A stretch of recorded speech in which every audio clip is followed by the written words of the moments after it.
부모로부터 독립했습니다.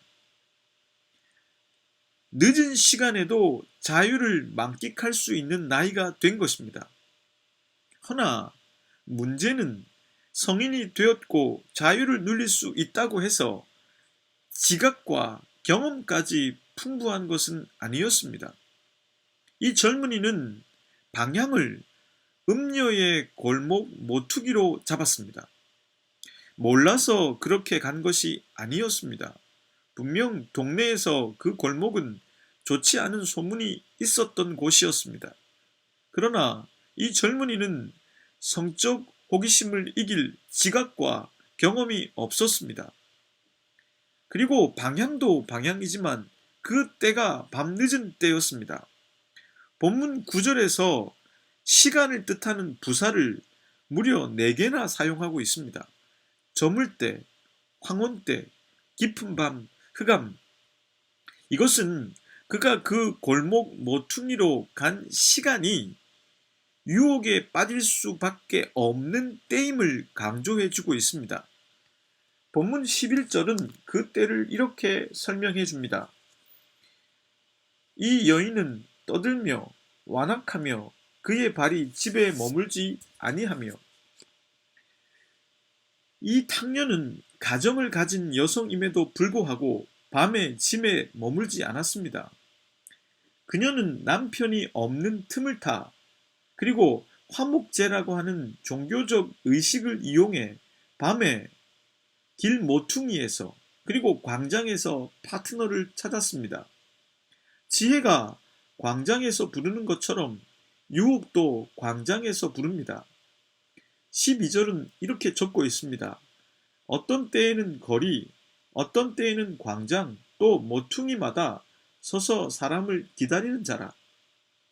이 어리석은 젊은이는 결국 성적 유혹을 받을 수밖에 없는 상황에 제 발로 들어간 것입니다. 유혹에 있어서는 방향과 때가 중요한데 이 젊은이는 그것을 아직까지 몰랐습니다. 최근에 제가 이런 기사를 보았습니다. 한류 드라마가 인기를 끌면서 서양 남성들과는 달리 캣콜링, 즉 이것은 여성을 성적인 대상자로 부르는 남성들의 소리를 뜻합니다. 이런 캣콜링을 하지 않고 헌신적이고 젠틀한 한국 남성들을 만나기 위해서 서양의 여성들이 한국 땅을 찾는 사례가 많아지고 있다고 합니다. 그런데 이 여성들이 주로 밤에 나가서 한국의 남성들을 만나게 되는데 밤에 만나는 한국의 남성들은 서양의 남성들만큼이나 자신들을 성적인 대상으로 취급한다고 했습니다.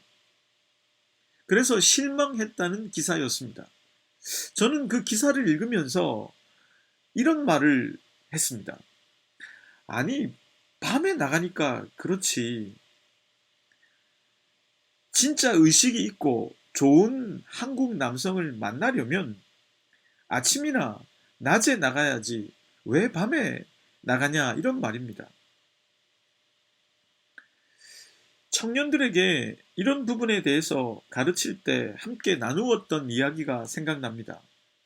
서로 사랑하고 믿음 좋은 형제 자매가 남녀가 밤 늦게까지 함께 호텔방 같은데 머무르면서 이렇게 기도한다고 예를 들어 보겠습니다. 주님, 저희들이 결혼 전까지 순결을 지키게 해 주십시오. 유혹에 빠지지 않게 해 주십시오. 여러분, 이 기도는 별로 효력이 없습니다. 이렇게 기도하기 전에 그런 방향과 그런 상황과 그런 시간을 만들지 말아야 합니다. 유혹이 될 만한 방향, 시간, 상황을 피할 줄 아는 것이 지혜입니다. 다음으로 잠언의 스승이 말하고자 하는 것은 이 탕녀가 거짓을 일삼는 사람이라는 것입니다. 본문 10절을 보십시오.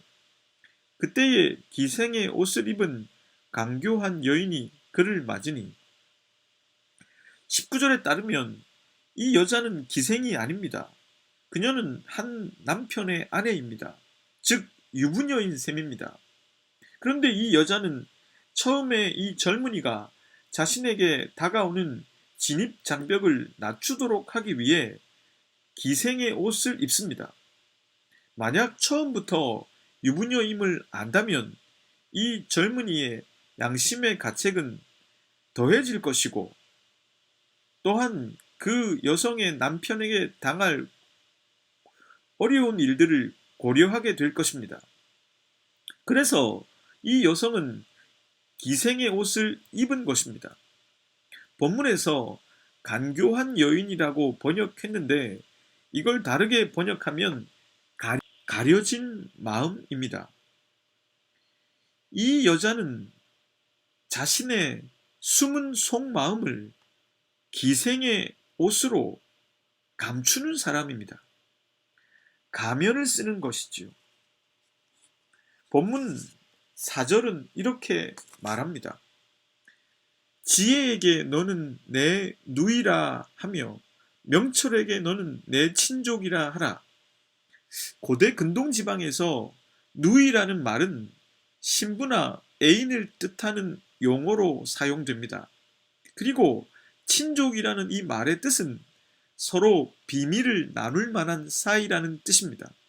즉, 이 용어는 이 젊은이를 유혹하는 탕료와 대조를 이루고 있습니다. 이 젊은이의 애인과 신부, 그리고 비밀을 나눌 만한 사이인 사람들은 이 젊은이를 진심으로 아끼고 사랑합니다. 그러하기에 누이와 애인과 친족같이 그렇게 지혜를 대한다면 그 지혜와 명철이 그를 생명의 길로 이끌어 줄 것입니다. 그러나 이 음녀는 이 젊은이를 거짓으로 유혹합니다. 사랑하는 마음이 없기 때문입니다. 제가 좋아하는 말씀 중에 로마서 12장 9절이 있습니다. 사랑에는 거짓이 없나니 악을 미워하고 선에 속하라. 진정한 사랑에는 거짓이 없습니다. 진정으로 사랑하면 그 사랑하는 대상 앞에서 속일 수가 없습니다. 또한 누군가가 나를 진정으로 사랑해 주는 것을 느낄 때면 우리들은 그 사랑과 헌신 앞에서 거짓을 일삼을 수 없습니다. 그런데 이 음녀는 거짓을 일삼았습니다. 이 젊은이가 진정으로 잘 되길 바라는 마음인 사랑을 갖고 있지 않기 때문입니다. 헨리 나우에는 좋아하는 것과 사랑하는 것의 차이를 이렇게 설명한 적이 있습니다. 고양이는 생선을 사랑하는 게 아니라 좋아합니다. 그러니 그 생선을 잡아먹을 수 있습니다. 어머니는 아기를 좋아하는 게 아니라 사랑합니다. 그러니 자신을 희생하면서까지 그 아이에게 젖을 물리고 밤잠을 못 잡니다. 지혜를 누이같이 친족같이 여기라는 스승의 가르침은 그 지혜는 그 젊은이를 사랑의 길로 이끌기 때문입니다. 허나 탕녀는 그 젊은이를 좋아할 따름입니다. 그저 육적인 욕망을 충족하는 도구일 뿐 그 이상도 그 이하도 아닙니다. 그럼 제가 질문을 하나 해보겠습니다. 여러분들은 지금까지 여러분들을 좋아하는 사람과 사랑하는 사람 중에서 어느 쪽을 더 많이 만났습니까? 하나님은 여러분들을 사랑하실까요? 좋아하실까요? 그 대답은 분명하지 않습니까? 다음으로 스승의 가르침은 이 탕녀의 유혹을 매우 세밀하게 묘사해 줍니다. 2층에서 관찰하고 있기 때문이죠. 잠언에 등장하는 음녀에 관한 가르침 중에서 가장 분량이 길고 사실적이고 세밀합니다. 14절을 보시겠습니다. 내가 화목제를 드려 서원한 것을 오늘 갚았노라. 이 여자는 기생의 옷을 입고 이 젊은이에게 신앙심으로 접근을 하고 있습니다. 앞서 말씀드린 대로 가나안의 풍요 여신을 섬기는 자들에게도 화목제의 개념이 있었습니다. 화목제는 이스라엘뿐만 아니라 가나안 사람들도 행한 제사의 한 형식으로 제물의 일부를 신께 그리고 그 제사에 참여한 사람들과 나누는 의식이었습니다. 이 화목제는 아마도 풍년 제사였을 것이고 그 풍년 제사는 남녀 간의 성적인 결합으로 이어졌을 가능성이 있습니다. 이 탕녀는 이 젊은이에게 풍년의 제사 형식을 이용해서 접근했습니다. 그리고 그날의 잔치 분위기와 먹을 것으로 다가갑니다. 본문 16절에서 18절까지의 말씀입니다. 내 침상에는 요와 애굽의 무늬 있는 이불을 폈고 모략과 침향과 계피를 뿌렸노라. 오라 우리가 아침까지 흡족하게 서로 사랑하며 사랑함으로 희락하자. 이제 이 탕녀는 노골적으로 본색을 드러나는 말들을 합니다. 성적인 관계를 상징적으로 보여주는 것들을 말하고 있는 것이죠. 여기서 말하는 침대라고 하는 것은 당시 사람들이 음식을 먹으면서 쉬는 곳이었습니다. 당시 부유한 사람들은 로마 사람들처럼 그렇게 먹고 쉬었습니다. 모략, 침향, 계피는 지금으로 치면 향수를 말합니다. 냄새는 성적인 활력을 더욱 자극하는 요인이 될 수 있습니다. 그리고 아침까지 그곳에서 흡족하게 서로 사랑을 나누자고 노골적으로 유혹합니다. 여기서 의미 있는 부분은 이 침대와 향품들은 성적인 관계를 상징하는 것일 수도 있지만 동시에 죽음을 상징하는 것이 될 수도 있다는 것입니다. 이것은 이 성적인 유혹의 끝이 무엇인지 이미 복선을 깔고 있습니다. 그리고 본문 19절과 20절과 같이 말합니다. 남편은 집을 떠나 먼 길을 갔는데 은주머니를 가졌은즉 보름날에나 집에 돌아오리라 하여 노골적으로 성적인 유혹을 했지만 이 젊은이에게는 한 가지 걸리는 문제가 있었습니다. 그것은 바로 이 여인의 남편입니다. 그는 부자이며 상인으로 보여집니다. 그는 제법 그 동네에서 힘을 가진 존재였을 가능성이 높습니다. 헌데 그런 그의 부인을 범한다는 것은 그 남편에게 보복을 당할 가능성이 높다는 뜻이 됩니다. 이 젊은이가 이 탕녀의 유혹에 넘어가는 데 있어서 마지막 저항선은 바로 이 부분입니다. 이 부분에서 안전하다는 확신이 있어야 이 유혹에 넘어갈 수가 있는 것입니다. 이 음녀가 이 부분에 대해서 은밀하게 이 일이 이루어질 수 있다는 것을 말해주고 있습니다. 남편은 은주머니를 가지고 갔다는 것입니다. 은주머니를 가졌다는 것은 충분히 사용할 돈을 가지고 갔고 15일 동안 집을 비운다는 말에 증거가 된다는 뜻입니다.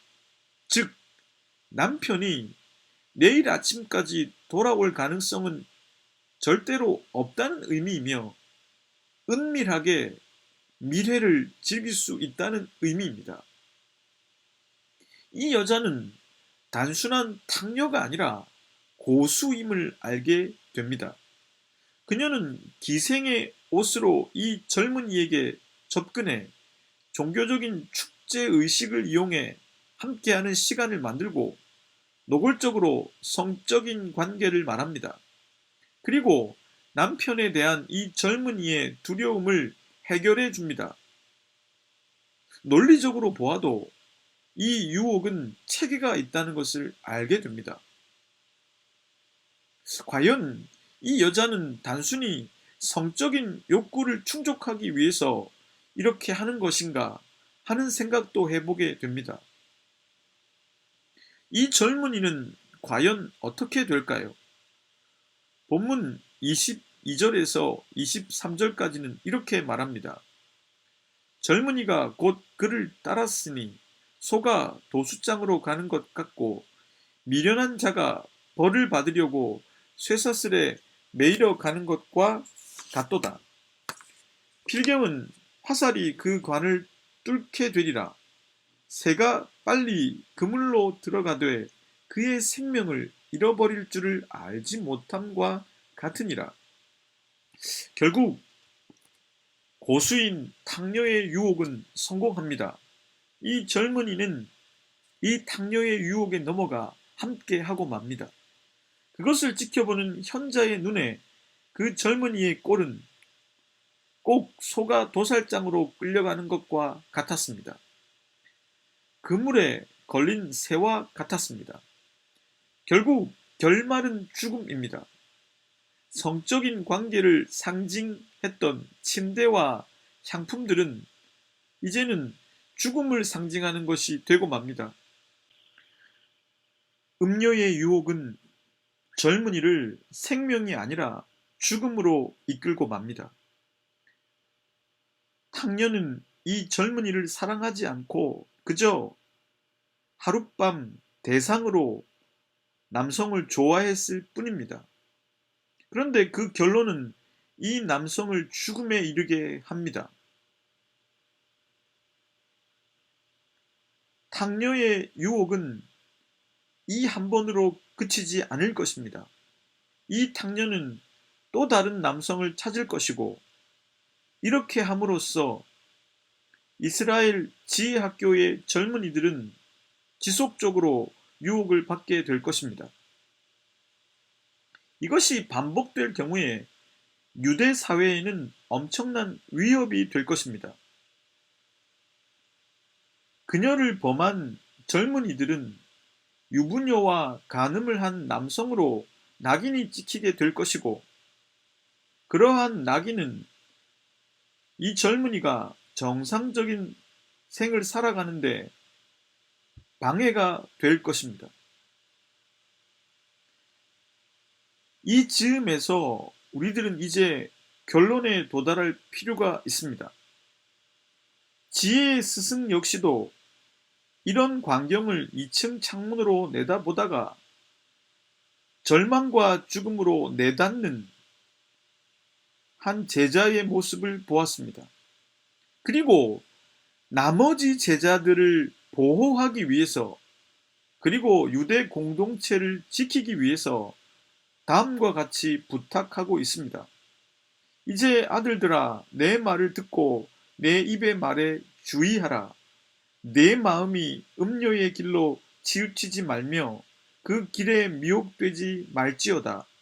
대저 그가 많은 사람을 상하여 엎드려지게 하였나니 그에게 죽은 자가 허다하니라.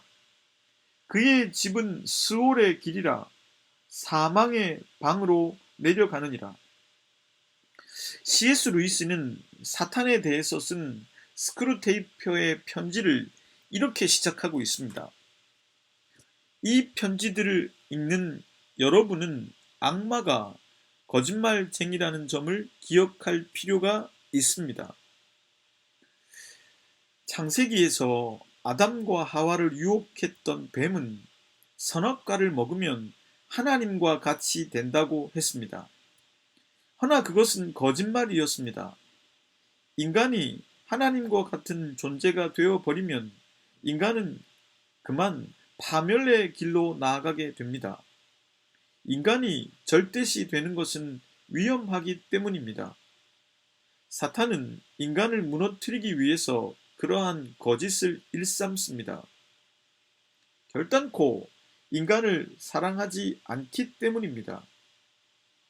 인간을 생명의 길이 아니라 사망의 길로 이끄는 것입니다. 그러나 하나님은 그런 인간이 언제든 사랑과 선으로 돌아올 수 있도록 당신의 통치 행위를 하고 계신 분이십니다. 본문에서 외치는 이 지혜의 소리는 사랑이라는 측면에서 생각해 보면 하나님의 소리라고도 할 수 있을 것입니다. 저와 여러분들이 하나님을 신뢰하고 내 삶을 새롭게 만들어 나가겠다 생각하는 그 길에는 반드시 달콤한 거짓으로 포장된 유혹이 있습니다. 그 유혹을 하는 세력들은 우리를 사랑하지 않습니다. 그리고 그 세력은 결단코 선하지 않습니다. 우리들은 그걸 경험을 통해서 배우게 됩니다. 우리의 자녀들도 결국 스스로 깨닫게 될 것입니다. 하나님과 같이 언제나 우리들을 사랑해 주시는 존재가 있을까요? 언제나 우리들을 선으로 인도하는 존재가 있을까요? 차분히 자리에 앉아 지혜로 다가오시는 그분께 귀를 기울여 보시길 바랍니다. 함께 기도하겠습니다. 하나님, 탕녀의 유혹과 그 결과를 생각해 보면서 하나님에 대한 갈망과 갈증이 더해집니다. 저희들은 그동안 사랑이 아닌 것에 반응했고 속았고 후회에 도달했었습니다. 저희들은 선이 아닌 것에 달려갔고 그러다 걸려 넘어졌고 쓰라린 결론에 도달했었습니다. 저희들이 사랑과 선이신 하나님께 나아가야 할 이유가 선명해졌습니다. 차분히 자리에 앉은 형제와 자매들이 당신을 향해 마음을 모을 수 있게 해 주십시오. 그리고 당신은 형제와 자매들에게 선명한 지혜를 부어 주십시오. 예수 그리스도의 이름으로 기도드립니다. 아멘.